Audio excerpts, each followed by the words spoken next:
Selamat bertemu kembali dengan saya di mata kuliah dasar akuntansi.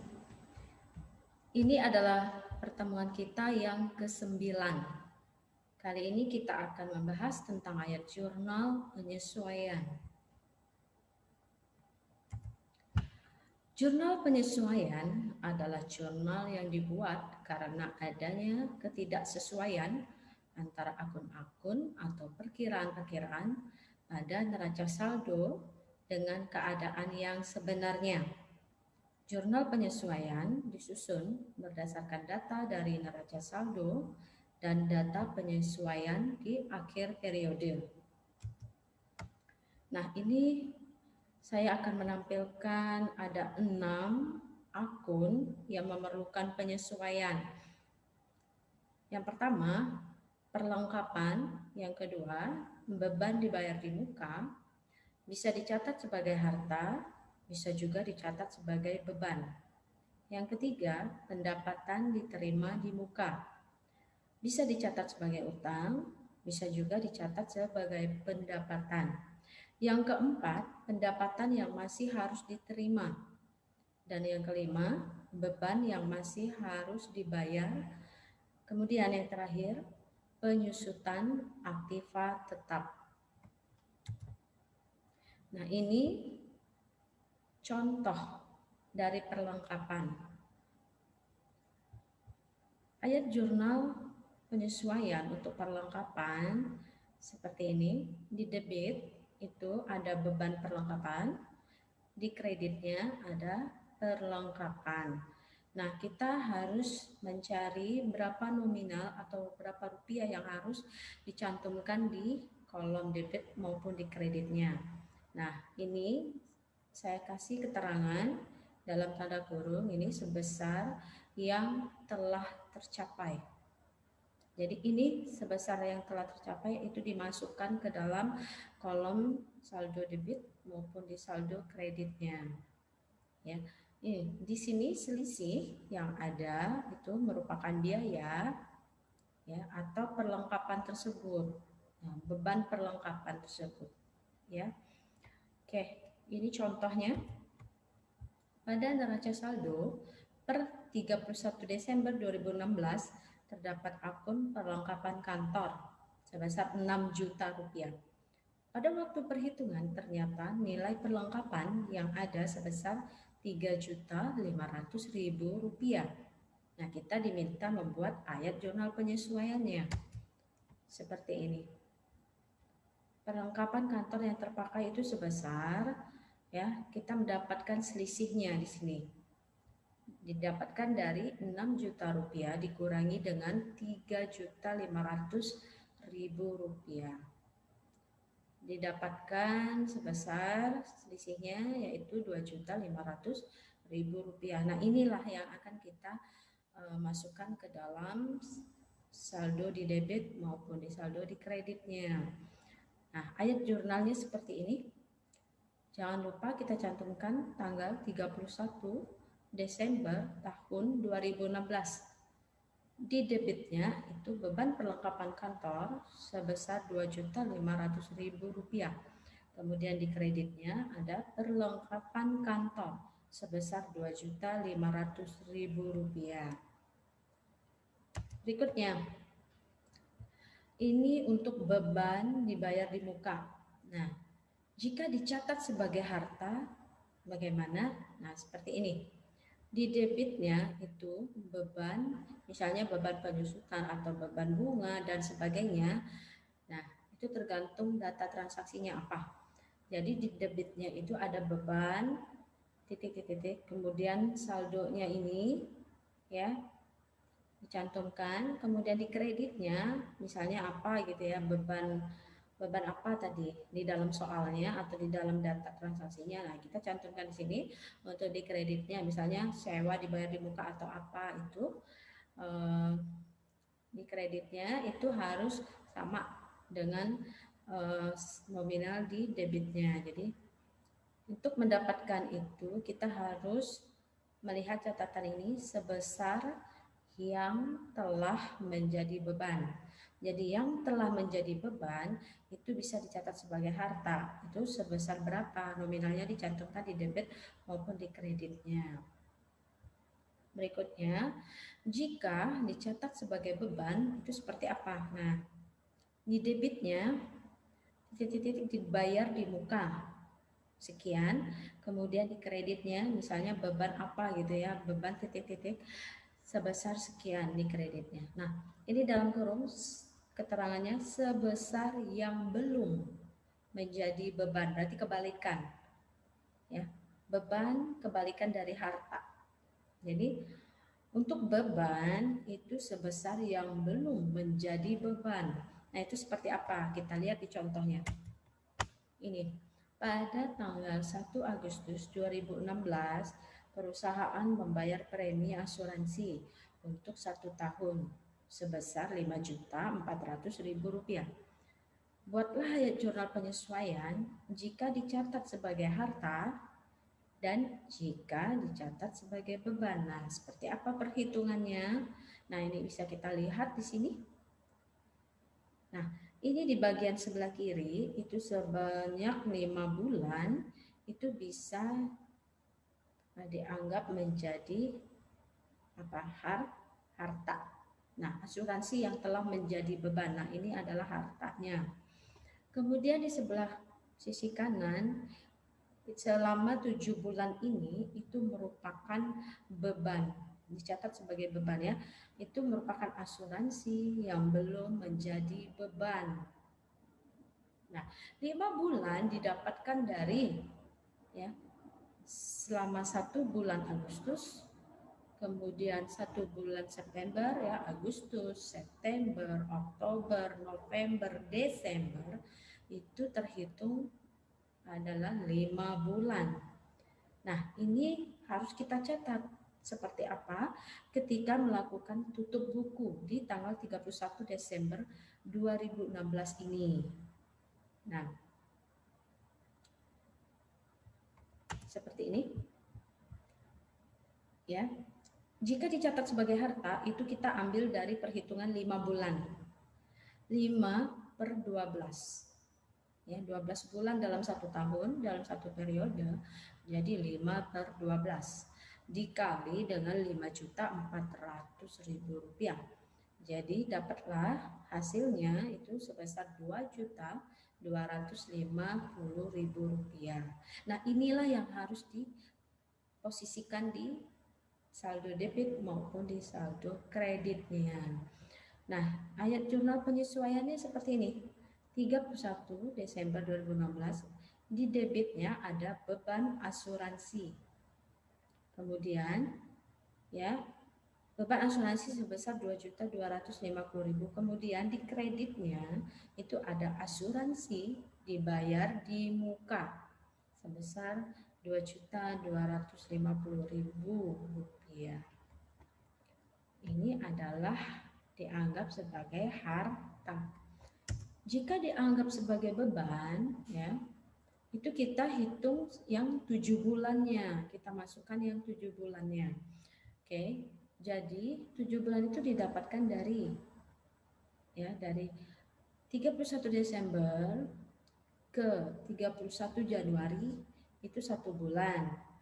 Kemudian Februari 2 bulan.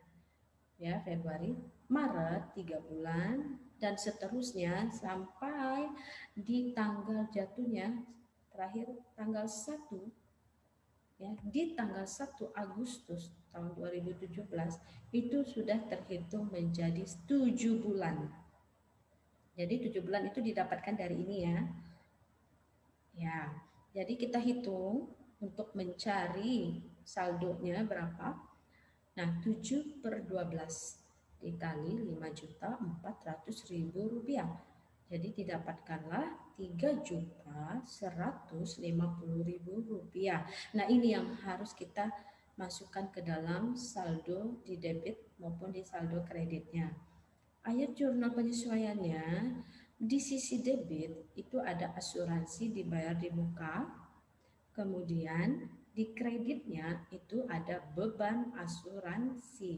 Jadi ini ayat jurnalnya itu kebalikan dari yang dicatat sebagai harta tadi, kebalikan. Jadi tinggal diputar balik posisi debit dan kreditnya. Jadi di beban ya dicatat sebagai beban ini, di debitnya itu asuransi dibayar di muka, kemudian di posisi kreditnya itu ada beban asuransi.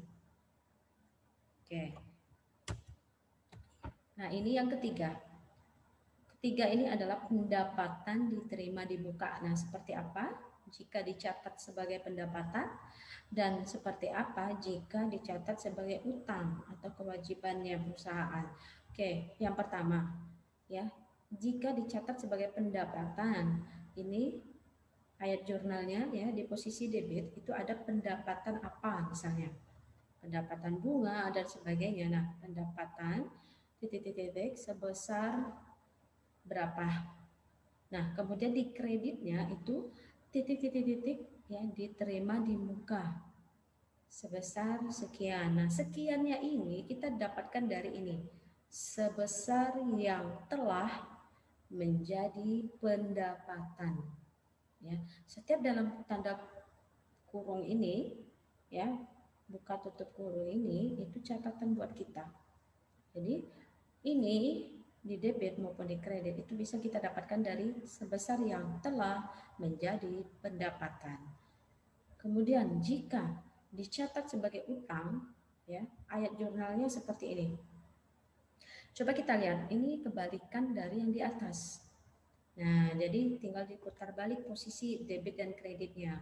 Nah, untuk dicatat sebagai utang, maka di posisi debit itu ada titik-titik-titik diterima di muka, ya sebesar sekian. Kemudian di kreditnya itu ada ayat jurnalnya pendapatan titik-titik sebesar sekian. Nah, sekiannya ini didapat dari mana?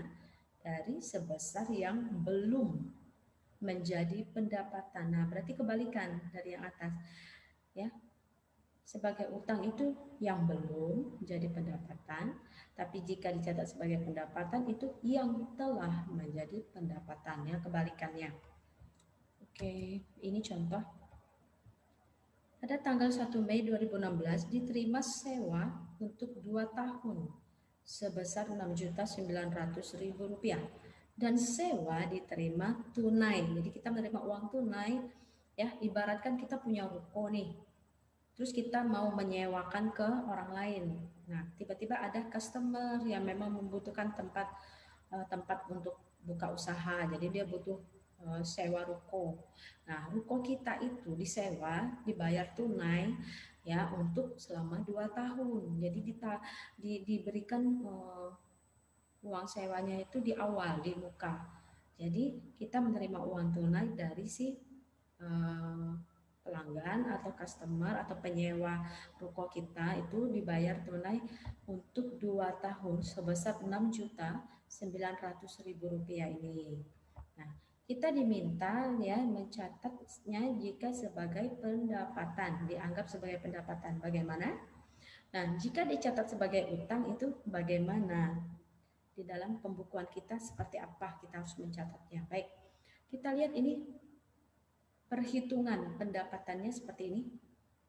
Ya, ketika tutup buku di sini 31 Desember 2016.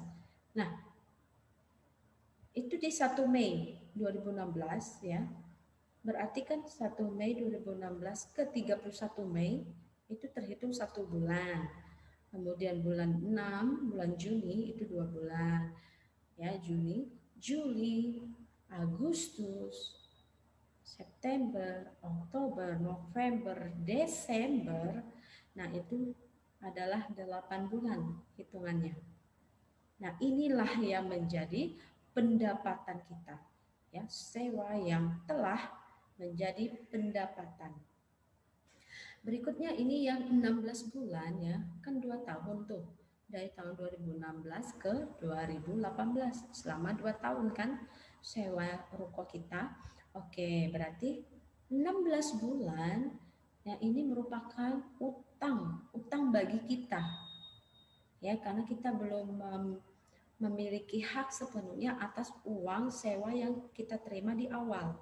Kita terima tunai di muka. Nah ini ini dicatat sebagai utang kita selama 16 bulan. Oke, kita lihat ayat jurnal penyesuaiannya seperti apa. Ini, jika dicatat sebagai pendapatan ya, itu merupakan sewa yang telah menjadi pendapatan kita. Memang itu sudah murni hak kita uangnya itu. Sebesar berapa nominalnya? Nah, untuk mencari itu kita lihat 8 bulan didapatkan dari 1 Mei sampai dengan 31 Desember 2016 itu adalah 8 bulan. Berarti 8 per 24. 24 ini kan 2 tahun. 2 tahun ada 24 bulan. Jadi 8 per 24 dikali dengan 6.900.000 rupiah. Oke. Didapatkanlah hasilnya yaitu 2.300.000 rupiah. Nah, 2.300.000 rupiah inilah yang bisa dianggap menjadi murni pendapatan kita. Karena kita sudah memiliki hak sepenuhnya sebesar 2.300.000 rupiah untuk yang 8 bulan ini. Jadi ayat jurnal penyesuaiannya seperti ini, ya. Di debit itu ada pendapatan sewa sebesar 2.300.000 rupiah. Di kreditnya itu ada sewa dibayar di muka sebesar 2.300.000 rupiah. Nah, ini ayat jurnal penyesuaian untuk apa? Dicatat sebagai pendapatan.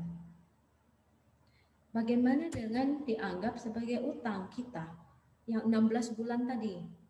Oke, 16 bulan didapatkan dari 31 Desember sampai 1 Mei 2018. Ya.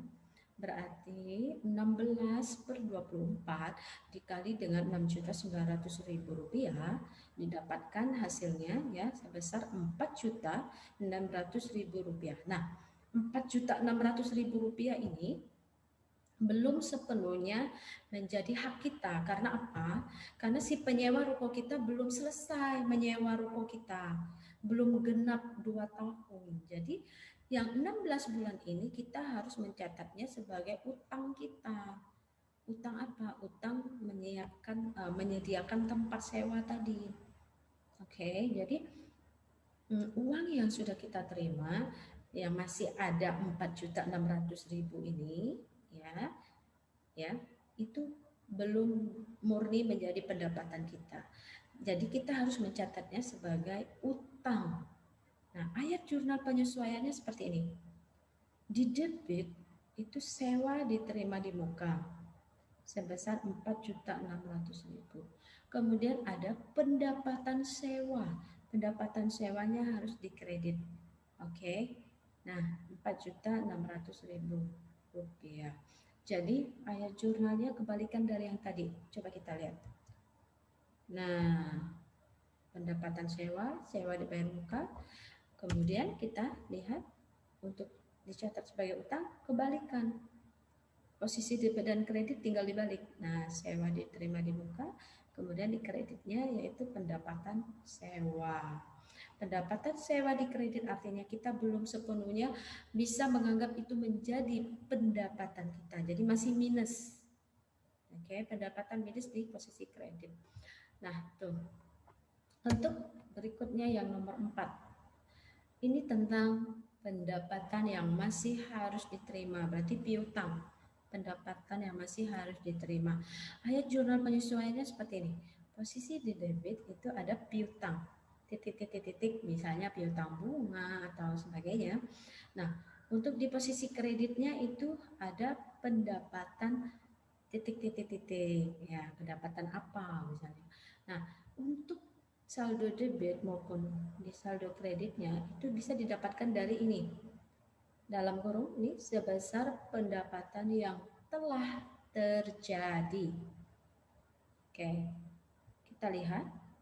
Untuk di contoh yang A, pada tanggal 1 November 2016 perusahaan membeli obligasi ya, surat berharga ya, obligasi dengan harga beli sebesar 9 juta rupiah. Bunga obligasinya itu sebesar 20% dan bisa dibayarkan ya dan bisa kita ini dibayar setiap tanggal 1 Desember dan 1 Juni. Nah, berarti ketika kita tutup buku, kita dapat nih yang 1 Desembernya. Tapi kalau yang untuk periode berikutnya barulah dapat yang 1 Juninya. Ya, jadi kan dibayarkan di 1 Desember dan 1 Juni. Ketika tutup buku periode tahun 2016 itu kita harus mencatat yang 1 Desembernya. Bagaimana perhitungannya?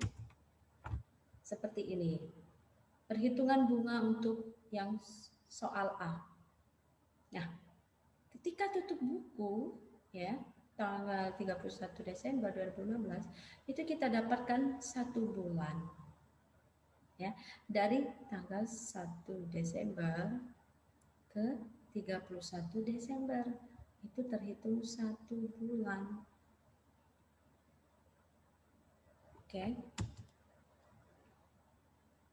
Nah, kan dibayarkan ketika tanggal 1 Desember. Berarti itu 1 bulan. Ya. Nah, ini yang 5 bulannya itu untuk periode 2017. Ya. Jadi pendapatan bunga pada periode 2016 ya terjadi ya dalam kurung telah terjadi dan uang belum diterima. Telah terjadi tetapi uangnya kita belum terima. Berarti ini 1/12. Nah, berarti yang akan kita terima tuh apa? Itu adalah piutang. Ya, piutang kita berapa? Nah, kita cari 1/12 dikali 20/100. 20/100 itu 20% bunganya. Bunganya 20%, jadi 20/100 dikali 9 juta. Nah, dapatlah 150.000 rupiah. Nah, inilah piutang ya. Inilah pendapatan bunga yang telah terjadi sebesar 150.000 ini yang akan kita masukkan di kolom saldo debit maupun di kreditnya. Oke, ayat jurnalnya seperti ini. Di debit itu ada piutang bunga ya sebesar 150.000. Di kreditnya itu ada pendapatan bunga sebesar 150.000. Kenapa pendapatan di kredit? Karena kan masih minus. Karena nih, coba lihat catatannya. Telah terjadi dan uang belum diterima. Selama uang bunga ya, uang bunganya 150.000 ini belum diterima, berarti kita masih mencatatnya sebagai ini di kredit. Ya, belum benar-benar menjadi pendapatan kita. Oke, ini untuk yang soal A. Bagaimana dengan soal B? Kita lihat. Nah, oke. Pada tanggal 31 Desember 2016 masih akan diterima bunga. Nah, masih akan diterima bunga. Berarti kita punya piutang. Piutang, pendapatan bunga yang masih akan kita terima itu berarti piutang kita. Oke, dari langganan sebesar 250.000. Nah, kalau sudah ada nominalnya di sini dicantumkan, berarti kita tidak perlu menghitungnya lagi. Tinggal kita langsung masukkanlah di ayat jurnal penyesuaiannya.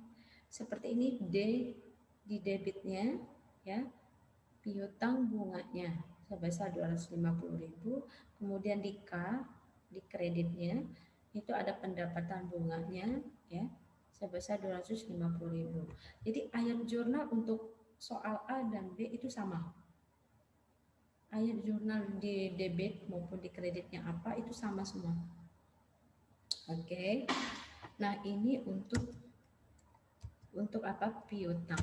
Yang kelima ini untuk utang. Beban yang masih harus dibayar. Berarti kita punya utang nih. Nah, sebesar beban yang telah terjadi dan belum dibayarkan. Sebesar beban yang telah terjadi dan belum dibayarkan. Nah, ini akan kita masukkan ke saldo debitnya maupun di saldo kreditnya. Ayat jurnalnya seperti ini. Di debit itu ada beban titik-titik-titik, misalnya apa tuh di dalam datanya, data transaksinya, misalnya beban bunga kah, atau beban sewa kah, atau beban gaji atau apa. Nah, itu tergantung di datanya apa. Jadi di posisi debit ada beban apa, kemudian di kreditnya ada utang. Utang apa? Berarti kan utang kita bertambah. Kita masih memiliki utang nih, posisinya di kredit. Utang apa? Nah, contoh, suatu perusahaan melakukan pembayaran gaji karyawan setiap minggu, berarti membayar gaji karyawan itu per minggu, ya, sebesar setiap minggunya itu sebesar 4.500.000 rupiah. Pembayaran gaji dilakukan setiap hari Sabtu. Setiap Sabtu dia menggaji karyawannya. Ya. Pada periode akuntansi tahun 2016, ya, ternyata tanggal 31 Desember itu jatuh pada hari Kamis. Berarti belum kita bayarkan dong gaji karyawannya. Ya. Jadi bagaimana nih ketika kita membuat tutup buku? Itu di hari Kamis. Nah, seperti ini. Nah, ini perhatikan perhitungan gajinya untuk soal yang A seperti ini. Ketika tutup buku, ya, tanggal 31 Desember 2016, nah kita dapat kalau 4 hari, ya kan? Senin, Selasa, Rabu, Kamis, itu 4 hari kerja. Tetapi belum kita bayarkan gajinya, karena kita berdasarkan perjanjian setiap hari Sabtu. Nah, bagaimana cara kita mencatatnya? Sementara kita sudah harus melakukan tutup buku. Nah, 4 hari ini kita cari dulu perhitungannya. Oke, jadi gaji yang belum dibayar atau kita mempunyai utang gaji selama 4 hari ini sebesar, ya, kita dapatkan berapa? 4/6. 6 itu 6 hari kerja.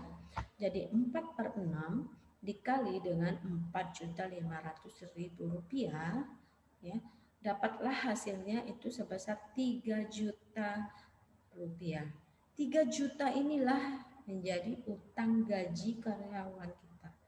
Ya, utang gaji. Berarti kita belum membayar gaji karyawan sebesar 3 juta. Nah, kita harus mencatatnya seperti ini, ayat jurnal penyesuaiannya. Oke. Di debit itu ada beban gaji. Beban gajinya sebesar 3 juta rupiah. Kemudian di kreditnya itu ada utang gaji. Ya, utang gaji itu di kredit artinya kita masih mempunyai utang. Nah, kalau beban gaji di debit artinya kan bebannya tuh sudah berkurang, tetapi kita memiliki utang karena belum kita bayarkan. Coba lihat catatan dalam kurung. Sebesar beban yang telah terjadi dan belum dibayarkan. Berarti ya ini, ya, ayat jurnalnya seperti ini. Di debitnya ada beban gaji, kemudian di kreditnya ada utang gaji. 3 juta didapatkan dari hasil perhitungan ini. 4/6 dikali 4.500.000 rupiah, dapatlah 3 juta rupiah. Nah, itu. Oke, ini soal yang A. Bagaimana soal yang B? Ya, pada tanggal 31 Desember 2016, gaji karyawan yang masih harus dibayar itu sebesar 3.700.000. Nah, berarti soalnya beda nih. Dia sudah ada nominalnya dicantumkan. Berarti kita tidak perlu lagi menggunakan perhitungan seperti ini. Yang 2 hari ini sisanya itu akan kita buatkan ketika tutup buku di tahun periode berikutnya, yaitu tahun 2017. Jadi ini nggak usah kita perhatikan. Yang kita perhatikan hanya ini, yang 4 hari ini aja. Nah, untuk yang soal B tinggal langsung kita buat aja dengan ayat jurnal yang sama. Ya, di debitnya itu beban gaji, sebesar Rp3.700.000. 3.700.000 itu didapatkan dari ini. Ya, nominalnya kan sudah tersajikan. Jadi nggak perlu kita cari lagi perhitungannya. Jadi tinggal langsung masukkan aja di kolom saldo debitnya. Kemudian di kreditnya itu sama. Ada utang gaji juga. Utang gajinya sebesar Rp3.700.000. Oke. Yang terakhir ini untuk penyusutan aktiva tetap. Di ayat jurnalnya seperti ini, debit.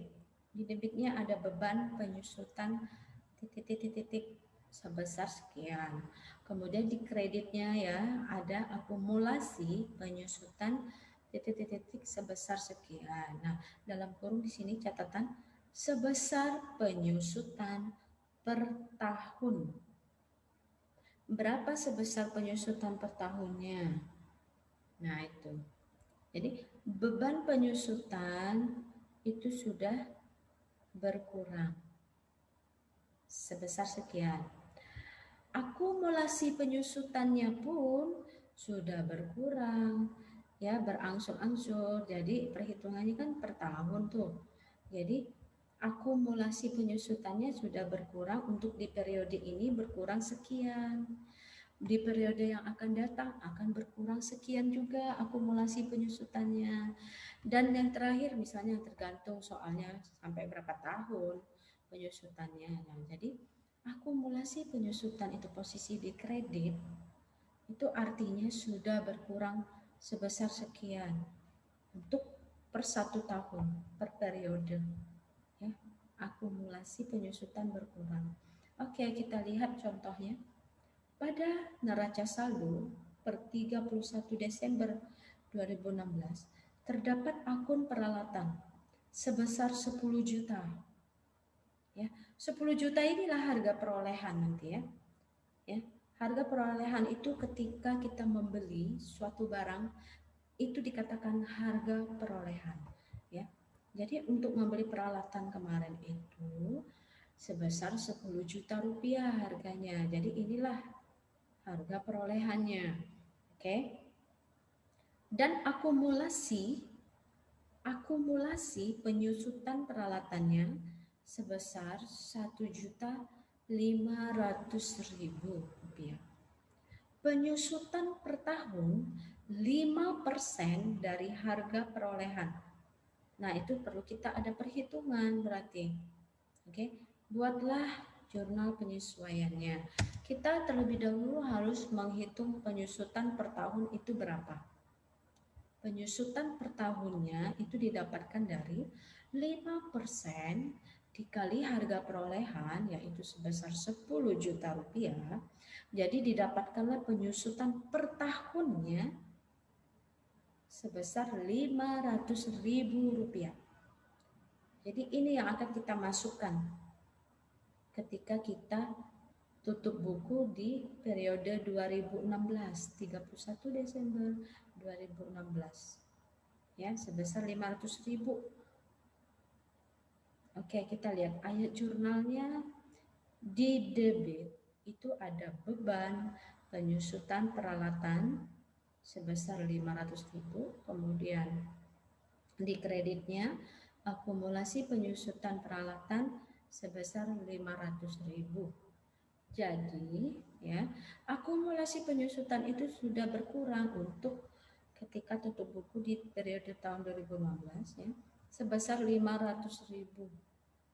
Berarti kalau kita lihat gambaran penyusutan peralatan sebesar 1.500.000 berarti selama 3 periode ya, periode 2016, periode 2017, periode 2018 yang akan datang itu sama Rp500.000 ya untuk penyusutannya.